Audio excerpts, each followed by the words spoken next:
அனைவருக்கும் வணக்கம். கிருஷ்ணோபா கடந்து நான் உங்கள் ராஜுங்க.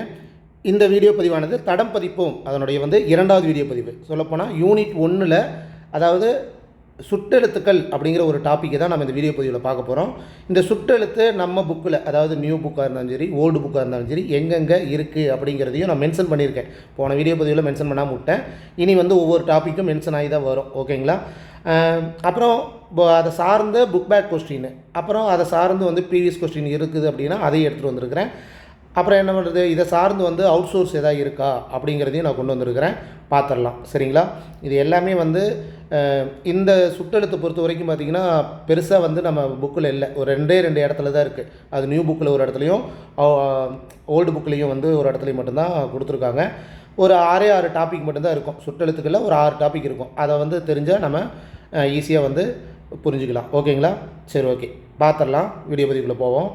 முதல்ல சுட்டெழுத்து அப்படின்னா என்ன அப்படிங்கிறத நம்ம பார்த்துடலாம். சுட்டெழுத்துனா என்னங்க? ஒன்றை சுட்டி காட்ட வரும் எழுத்து அப்படிங்கிறத தான் சுட்டெழுத்து அப்படிம்பாங்க. அந்த சுட்டெழுத்து அப்படிங்கிறது மொத்தம் 3 எழுத்து தான். எந்தெந்த எழுத்து? ஆ, இ, உ. இந்த 3 எழுத்து தான் சுட்டெழுத்துக்கள் அப்படின்னு சொல்லுவாங்க. இந்த ஆ, இ அப்படிங்கிறது இப்போ பயன்படுத்திக்கிட்டு தான் இருக்கிறோம் இன்னமும். ஆனால் அந்த ஊ அப்படிங்கிறது தற்காலத்தில் பயன்படுத்துறது இல்லை அப்படிங்கிறதையும் தெரிஞ்சுக்கோங்க. சரிங்களா? இது எங்கே கவராக இருக்குது அப்படின்னு பார்த்தீங்கன்னா 6th நியூ புக்கில் பார்த்தீங்கன்னா பருவம் 2 இயல் 3 சுட்டெழுத்துக்கள் அப்படிங்கிற ஒரு டாப்பிக்காகவே இருக்கும். சரிங்களா? சரி, ஓகே. அப்போ புத்தகத்தில் என்ன நம்ம சொல்கிறாங்க, இந்த சுட்டெழுத்துக்களை பற்றி என்ன சொல்கிறாங்க அப்படிங்கிறத நம்ம பார்த்துடலாம். அதாவது சுட்டெழுத்துக்கள், வினா எழுத்துக்கள் ரெண்டுமே இருக்கும். இப்போ நம்ம சுட்டெழுத்துக்கள் மட்டும்தான் பார்க்குறோம். சுட்டெழுத்துக்கள் என்ன சொல்லியிருக்கிறோம்? மொத்தம் 3 எழுத்து சொல்லியிருக்கோமா?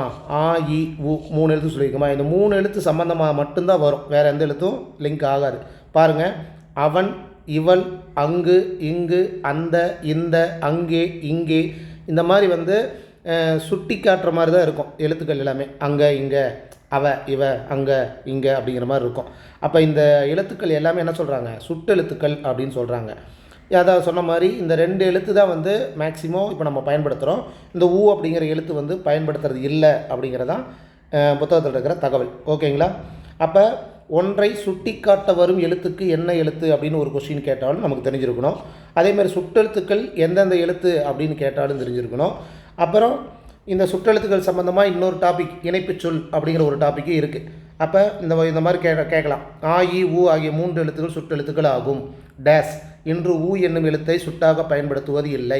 இதற்குண்டான இணைப்புச் சொல் என்ன அப்படின்னா அந்த இடத்துல நம்ம தெரிஞ்சுக்கணும். ஆனால் அப்படிங்கிறது தெரிஞ்சுக்கணும். இன்னொன்று நம்ம என்ன தெரிஞ்சுக்கிறோம்? ஒரே நிமிஷம். இப்போ ஆ, இ, ஊ ஆகிய 3 எழுத்துக்களும் சுட்டெழுத்துக்கள் ஆகும் அப்படிங்கும்போது இந்த இடத்துல என்னது? அதாவது இந்த நிறுத்தற்குறி சம்மந்தமாக நம்ம பார்க்குறோம்ல, கமாக்குறி ஒவ்வொரு எழுத்துக்கும் வரணும். 3வது எழுத்துக்கு கமாக்குறி வரக்கூடாது. அதாவது ஒவ்வொரு சொல்லுக்கும் கமாக்குறி வரணும். அடுக்கிட்டு வரும்போது 3வது எழுத்துக்கு கமாக்குறி வரக்கூடாது அப்படிங்கிற கான்செப்டையும் நம்ம தெரிஞ்சுக்கணும். அது இல்லாமல் ஆனால் அப்படிங்கிற ஒரு இணைப்புச் சொல் வந்தது அப்படின்னா அந்த பக்கத்தில் என்ன வரணும்? கமாக்குறி வரணும் அப்படிங்கிறதையும் தெரிஞ்சுக்கணும். அதே சமயம் ஒரு எழுத்தை பர்டிகுலராக சுட்டி காட்டுறதுனால பாருங்கள் என்ன வருது? ஒற்றை மேற்கோள் குறி பயன்படுத்தணும் அப்படிங்கிறதையும் நம்ம தெரிஞ்சுக்கணும். ஓகேங்களா? சுட்டெழுத்துக்கள் சம்மந்தமாக நான் சொல்கிறேன். எப்படி வேணால் இந்த டாப்பிக்லேருந்து வேறு கொஸ்டினும் கேட்கலாம் அப்படிங்கிறதுக்காக தான் கொண்டு வந்திருக்கு. சொல்கிறேன். சரிங்களா? சரி. இந்த சுட்டெழுத்துக்கள் ஊ அப்படிங்கிறது பயன்படுத்துறது இல்லை அப்படின்னு நம்ம சொல்ல முடியல. ஆனால் இன்னமும் இந்த இமேஜை பார்த்திங்கன்னா உங்களுக்கு தெரியும். சொல்லப்போனால் இது இலங்கையில் இருக்கிற யாழ்ப்பாணம் அப்படிங்கிற ஒரு ஊர், ஜாஃப்னா அப்படின்னு சொல்லுவாங்க. ஓகேங்களா? அங்கே இந்த ஊ அப்படிங்கிற சுட்டெழுத்தை இன்னும் பயன்படுத்திகிட்டு இருக்கிறாங்க அப்படிங்கிறத தெரிஞ்சுக்குவாங்க. சரிங்களா? ஒரு எக்ஸ்ட்ரா தகவல் தான். இங்கெல்லாம் இன்னும் பயன்படுத்திகிட்டு இருக்காங்க, நம்ம தெரிஞ்சுக்கிறோம். அவ்வளோதான். இந்த யாழ்ப்பாணம் அப்படிங்கிற ஊரில் ஜாஃப்னா அப்படிங்கிற ஒரு ஏரியாவில் இன்னமும் பயன்படுத்திகிட்டு இருக்காங்க அப்படிங்கிறது தெரிஞ்சுக்கோங்க. அடுத்தது, இப்போ சுட்டு எழுத்துக்கள் பார்த்துட்டோம். சுட்டெழுத்து வகைகள்னு இருக்குது. அகச்சுட்டு, புறச்சுட்டு, அண்மை சுட்டு, சுட்டு, சுட்டு திரிபு அப்படின்னு இருக்குது. அப்போ அகச்சுட்டுனா என்ன, புறச்சுட்டுனா என்ன அப்படிங்கிறதையும் நம்ம தெரிஞ்சுக்கணும். ஒன்றும் இல்லை, அகச்சுட்டு அப்படிங்கிறது என்ன, நம்ம எப்படி பிரிப்போம் அப்படின்னா அகம் கூட்டல் சுட்டு அப்படின்னு பிரிப்போம். அகம்னா என்ன? உள்ள அப்படின்னு அர்த்தம். இதை புறச்சுட்டு எப்படி பிரிப்போம்? புறம் கூட்டல் சுட்டு அப்படின்னு பிரிப்போம். அப்போ புறம்னா என்ன? வெளியே. அப்போ அகம்னா உள்ளன்னு நம்ம தெரிஞ்சுக்கிட்டோம். உள்ளேயே அந்த சுட்டெழுத்து இருக்கணும். எது அந்த எழுத்து ஆ இ ஊ அப்படிங்கிற இந்த சுட்டெழுத்து இருக்கணும்.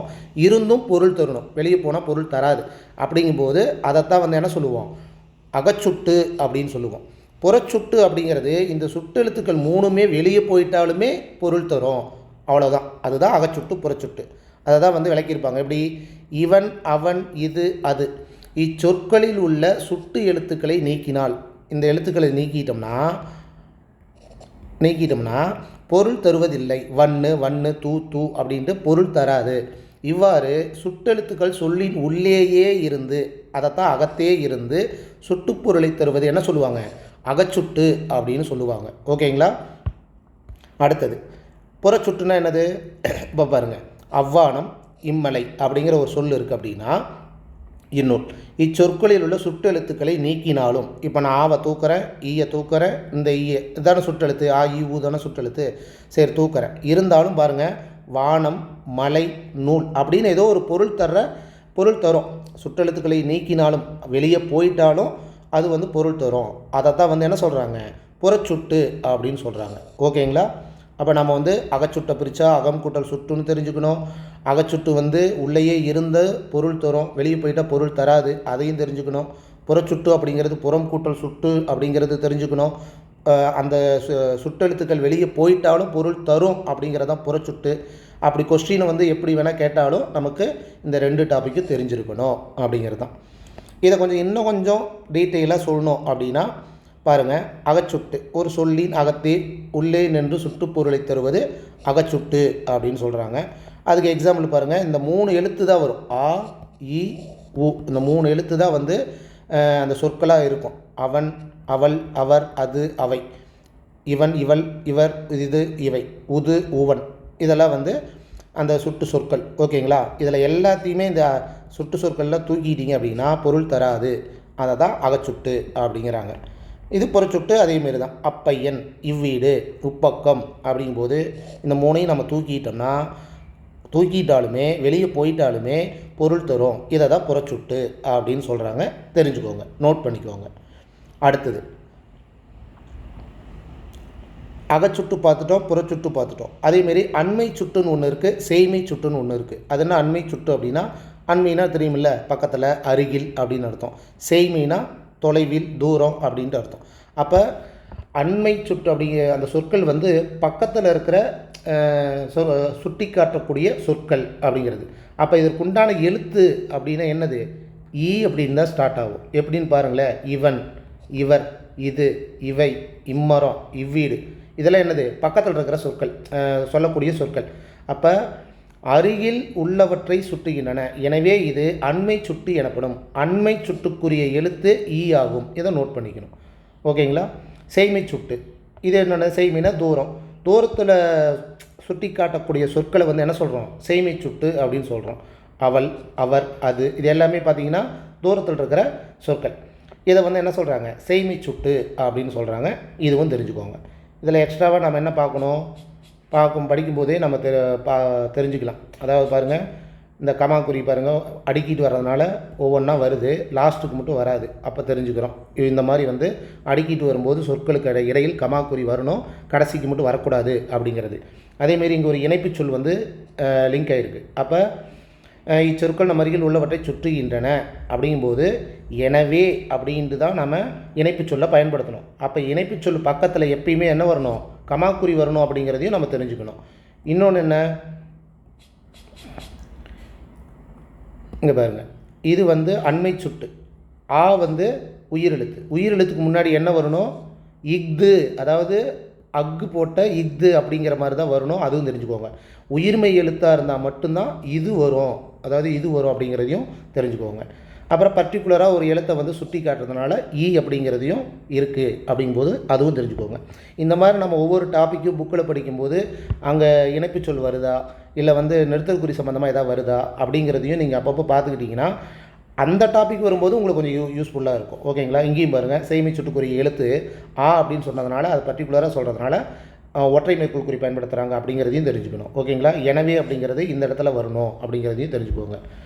அது இல்லாமல் தெரிந்து கொள்வோம் அப்படிங்கிற ஒரு பாக்ஸ் சைட் இருக்குது. ஒவ்வொரு புக் பேக்லேயும் தெரிந்து கொள்வோம், அறிந்து கொள்வோம் அப்படின்ட்டு தெரியுமா உங்களுக்கு அப்படிங்கிற மாதிரி ஒரு பாக்ஸ் சைட்டே இருக்கும். அது கண்டிப்பாக வந்து தெரிஞ்சுக்கோங்க. அருகில் உள்ளவற்றிற்கும் தொலைவில் உள்ளவற்றிற்கும் இடையில் இருப்பதை, இப்போ பக்கத்தில் இருக்கிறது சொல்லிட்டோம், தூரத்தில் இருக்கிறது சொல்லிட்டோம். அப்போ அது ரெண்டுக்கு நடுவில் ஒன்று இருக்கும்ல, அதை என்ன சொல்கிறாங்க, ஊ என்ற சுற்றெழுத்து அக்காலத்தில் பயன்படுத்தப்பட்டுள்ளது. அப்போ அக்காலத்தில் எந்த எழுத்து பயன்படுத்தப்பட்டுள்ளது அப்படின்னு கேட்டாலுமே நாம் ஊ அப்படிங்கிறது தெரிஞ்சுக்கணும். அதாவது எடுத்துக்காட்டு என்ன சொல்கிறாங்க, உது உவன் அப்படிங்கிறது தான். ஓகேங்களா.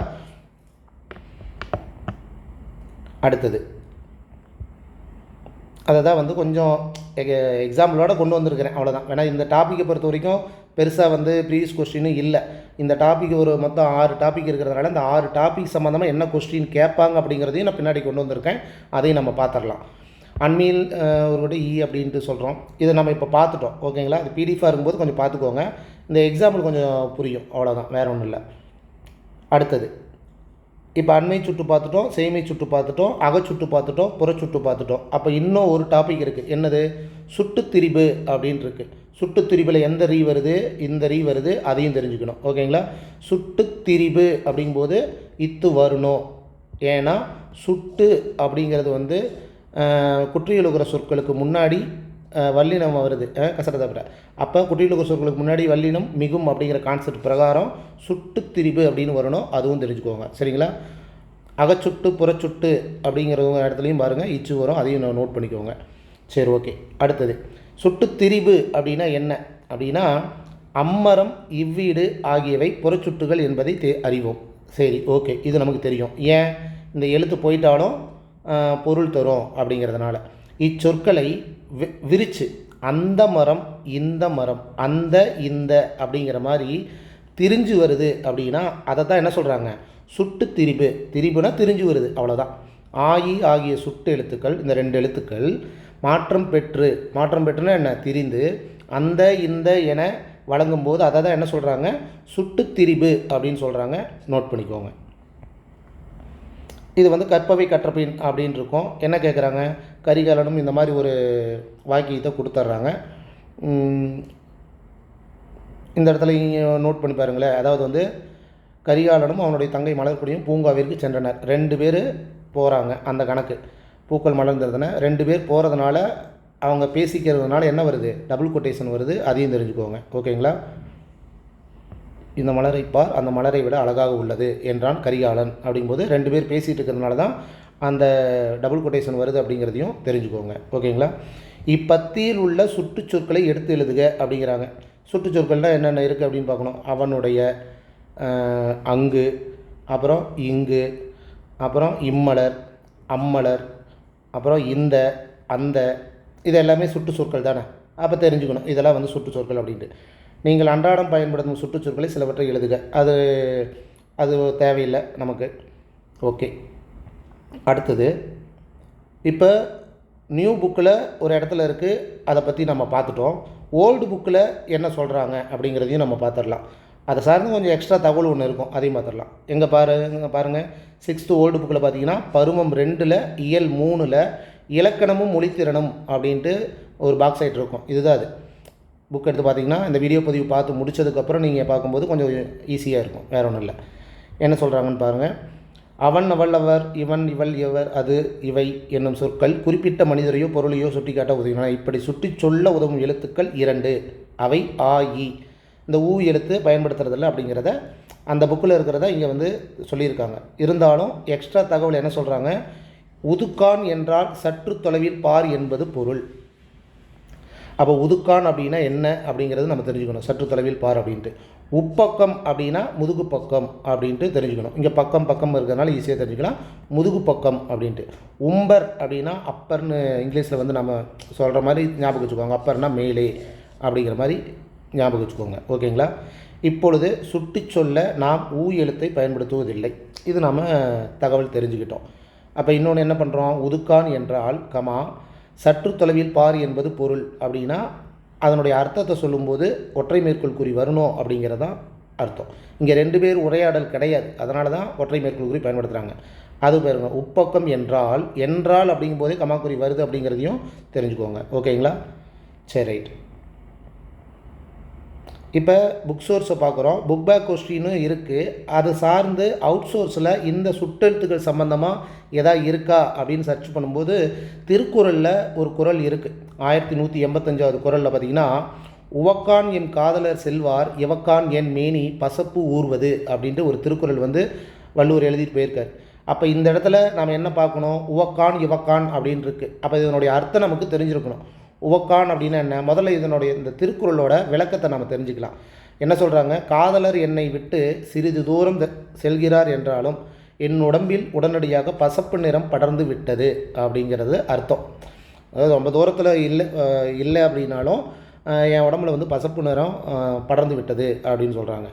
அப்போ பசப்பு அப்படின்னா பசலை நிறம் அப்படிங்கிறது தெரிஞ்சுக்கோங்க. உவக்கான் அப்படின்னா கூப்பிடும் தூரம் என்றால்னா என்ன, அதாவது ரொம்ப தூரமும் இல்லாமல் பக்கமும் இல்லாமல் இடையில, அதை தான் தூரம் கூப்பிடும் தூரம் என்றாலும் அப்படின்னு சொல்கிறாங்க. அப்போ இவக்கான் அப்படின்னா இப்பொழுதே அப்படிங்கிறதையும் தெரிஞ்சுக்கோங்க. சரிங்களா? ரைட். அடுத்தது இப்போ திருக்குறளில் பார்த்துட்டோம். தொல்காப்பியத்திலையும் சுட்டெழுத்தை பயன்படுத்தி இருந்தாங்க. அதில் தெரிஞ்சுக்கோங்க தொல்காப்பியத்தில் சுட்டெழுத்து என்னென்ன அப்படின்ட்டு. நம்ம ஆயு அப்படிங்கிறத சொல்கிறோம், அங்கே அப்படிங்கிற இன்னொரு எழுத்தையும் தொல்காப்பியத்தில் பயன்படுத்துகிறாங்க அப்படிங்கிறதையும் தெரிஞ்சுக்கோங்க. சுற்றெழுத்துக்கள் இக்கு வராது. ஓகே, அதில் பாருங்கள், பாக்கத்து உவன் வரின் எவனோ பானை அப்படிங்கிற ஒரு வரி இருக்குது. நற்றிணை பாடல் ஒன்று இருக்குது. 127வது பாடலில் ஒரு வரி இருக்குது. அது என்ன சொல்கிறாங்க, ஊருக்கு அவன் வந்தால் என்ன செய்வது பாணனே, ஒரு தோழி பாணனிடம் கூறும் கூற்று, குளிரும் ஈரமான கடற்கரை பகுதியில் நாரையின் இறையிலிருந்து தெரிக்கும் நீர் போல பனித்துளிகள் விழும் ஊரில் அவன் வந்தால் என்ன செய்வது அப்படின்ட்டு இதனுடைய அர்த்தம் சொல்கிறாங்க. பாக்கத்து உவன்வரின் எவனோ பானை அப்படின்ட்டு. அப்போ இந்த இடத்துல உவன் அப்படின்னா என்ன அர்த்தம் அப்படின்னா அவன் அப்படின்னு அர்த்தம். உவன்னா அவன் அப்படின்னு அர்த்தம். தெரிஞ்சுக்கோங்க. ஓகேங்களா? எக்ஸ்ட்ரா ஒரு தகவலாக தெரிஞ்சுக்கோங்க. இப்போ தொல்காப்பியத்தில் சொல்லியிருக்காங்க. வேறு எதுலையே சொல்லியிருக்காங்களா அப்படின்னா நற்றிணை பாடலில் சொல்லியிருக்காங்க. உதுக்கான் தோன்றும் எம் சிறுநல் ஊரே அப்படிங்கிற ஒரு வரி இருக்குது. 264வது பாடலில் ஒரு வரி இருக்குது. இந்த இடத்துல உதுக்கான் அப்படின்னு ஒரு இருக்கிறதுனால, சுற்றெழுத்து சம்மந்தமாக இருக்கிறதுனால, அப்போ உதுக்கான்னா என்ன அப்படின்னா இதனுடைய விளக்கத்தை ஓரளவுக்கு பார்த்துடலாம். இந்த பாடலில் தலைவன் தன் தலைவியிடம் தன் ஊரை காட்டுகிறான். அவன் தன் ஊரின் அழகையும் தன் ஊரில் தான் அடைந்த மகிழ்ச்சியையும் தலைவியுடன் சேர்ந்து அந்த ஊரில் வாழும் ஏக்கத்தையும் வெளிப்படுத்துகிறான். இதுதான் உதுக்கான் தோன்றும் எம் சிறுநல் ஊரே அப்படிங்கிற வரியோட அர்த்தம். அப்போ இந்த இடத்துல உதுக்கான் அப்படின்னா என்னங்க அப்படின்னா இதோ பார், இங்கே பார் தெரியுதா அப்படிங்கிறது தான் அர்த்தம். ஓகேங்களா? நோட் பண்ணிக்கோங்க. இப்போ நற்றிணையில் சுற்றெழுத்து சம்மந்தமாக இருக்குது. அதேமாரி கம்பராமாயணத்துலேயும் சுற்றெழுத்துக்கள் சம்மந்தமாக ஒரு பாடலில் பார்த்திங்கன்னா 3 சுற்றெழுத்து பயன்படுத்தியும் ஒரு பாடல் இருக்குது. 7016 1/2 அந்த பகுதியில் கம்பராமாயணத்தில் இருக்குது. என்ன இருக்குது அப்படின்னு பார்த்தா, உவன்கான் குமுதன் குமுதாக்கனும் ஊங்கு அவன்கான் இவன்கான் கவையன் கவையாக்கனும் ஈங்கு இவன்கான் அப்படிங்கிற பாடல் வரியில் உவன் அவன் இவன் 3மே சுட்டுப்பெயர்கள் இருக்குது அப்படிங்கிறது கம்பராமாயண பாடலில் இருக்குது அப்படிங்கிறத தெரிஞ்சுக்கோங்க. ஓகேங்களா? அடுத்தது இப்போ இந்த சுட்டெழுத்துக்கள் சம்பந்தமாக கொஸ்டின் எப்படி கேட்பாங்க அப்படிங்கிறதையும் ஒரு 10-12 கொஸ்டின், அந்த 5 டாபிக், அகச்சுட்டு, புறச்சுட்டு, அண்மை சுட்டு, செய்மை சுட்டு, சுட்டு திரிவு, அப்புறம் சுட்டு எழுத்துக்கள், அந்த மாதிரி டாப்பிக்கிலிருந்து எப்படி கொஸ்டின் கேட்பாங்க அப்படிங்கிறதையும் நான் கொண்டு வந்திருக்கேன். பார்க்கலாம். தமிழில் சுட்டு எழுத்துக்களாக வரும் எழுத்துக்கள் யாவை அப்படின்னு கேட்குறாங்க. அப்போ எந்தெந்த எழுத்து வரும்? 3 எழுத்து. ஆ, இ, உ அப்படிங்கிற இந்த 3 எழுத்து தான் சுட்டெழுத்து. தற்கால தமிழில் சுட்டுப்பொருளில் பயன்படுத்தாத சுட்டெழுத்து எது அப்படின்னு கேட்குறாங்க. இப்போ பயன்படுத்தாத எழுத்து என்ன? உ அப்படிங்கிறது தான் பயன்படுத்தலை. அவன், அது, இச்சொற்களில் பயின்று வந்துள்ள சுட்டு வகை எது? இந்த இடத்துல கொஞ்சம் நம்ம நோட் பண்ணணும். கொஸ்டின் காமனாக கேட்டிருக்காங்க. இப்போ அவன், அது அப்படிங்கும்போது வன்னு தூ அப்படின்ட்டு எழுத்து போனாலும் பொருள் தராது. அதனால் நம்ம இதை என்ன சொல்லுவோம்? அகச்சுட்டு அப்படின்னு சொல்லலாம். அதேமாரி அவன், அது அப்படிங்கும்போது தூரத்தில் இருக்கிற சுட்டி காட்டக்கூடிய சொற்கள் அப்படிங்கும்போது செய்மை சுற்றுன்னு சொல்லலாம். ஆனால் கொஸ்டின் ஏதோ ஒரு பாயிண்ட்டை வச்சு தான் கேட்பாங்க. அவன் அது அதில் வந்து சுட்டெழுத்துக்களை நீக்கினால் பயின்று வந்துள்ள சுட்டெழுத்து அப்படின்னு கேட்டால் அகச்சுட்டுன்னு நம்ம கிளிக் பண்ணோம். அவன் அது இச்சொற்களில் பயின்று வந்துள்ள சுட்டு வகை அப்படின்னு காமனாக கேட்டால் நாம் எதை சூஸ் பண்ணோம்? செய்மை சுட்டு அப்படிங்கிறத தான் சூஸ் பண்ணணும். ஓகேங்களா? அது ரெண்டும் விளக்கிறதுக்கோசரம் கொண்டு வந்த கொஸ்டின் தான் இது. இப்போ பாருங்கள், இப்படி தான் கேட்பாங்க. சுட்டெழுத்துக்களை நீக்கினாலும் பிற எழுத்துக்கள் தனித்து நின்று பொருள் தருவது எவ்வாறு அழைக்கப்படும்? என்னன்னு சொல்லுவோம்? புறச்சுட்டு. வெளியே போயிட்டாலும் மீதி இருக்கிற எழுத்துக்கள் அர்த்தம் தருது அப்படின்னா அது என்ன சொல்லுவோம்? புறச்சுட்டு அப்படின்னு சொல்லுவோம். இல்லை ஒரு 4 ஆப்ஷனை கொடுத்துட்டு கீழ்காண்பனவற்றுள் புறச்சுட்டு சொல்லுக்கு எடுத்துக்காட்டு எது அப்படின்னு கேட்டால், புறச்சுட்டுனா வெளியே போனாலும் அர்த்தம் தரணும். அப்போ இது வெளியே இதெல்லாம் நோட் பண்ணால் தூ வண்ணு வல்லு அப்படின்னு வருது, அர்த்தம் தரல. அந்நீரை ஆவை தூக்குறோம், நீர் அப்படிங்கிற ஒரு பொருள் வந்து அர்த்தம் தருது. அப்படிங்கும்போது இதை தான் வந்து புறச்சுட்டு. அப்போ அந்நீர் அப்படிங்கிறது தான் ஆன்சர். அருகில் உள்ள பொருள்களை சுட்டி காட்ட பயன்படும் சுட்டு எழுத்து எது? சுட்டு எது அப்படின்னு கேட்குறாங்க. அப்போ சுட்டு அருகில் உள்ளவற்றினா என்ன எழுத்து? அண்மை சுட்டு.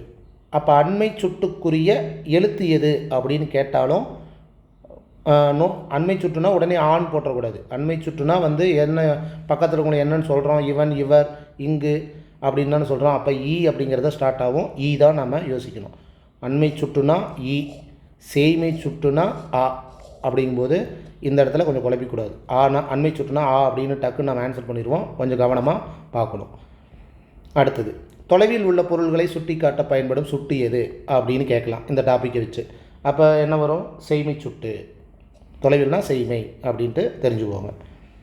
ஆயி ஆகிய சுட்டெழுத்துக்கள் மாற்றம் பெற்று அந்த இந்த என வழங்குவது என்ன சொல்லுவாங்க? அதாவது அந்த சுட்டெழுத்துக்கள் வந்து திரிஞ்சு வந்தாவே நம்ம என்ன படிச்சிருக்கோம்? சுட்டு திரிபு அப்படின்ட்டு படிச்சிருக்கோம். அதுவும் தெரிஞ்சுக்கோங்க.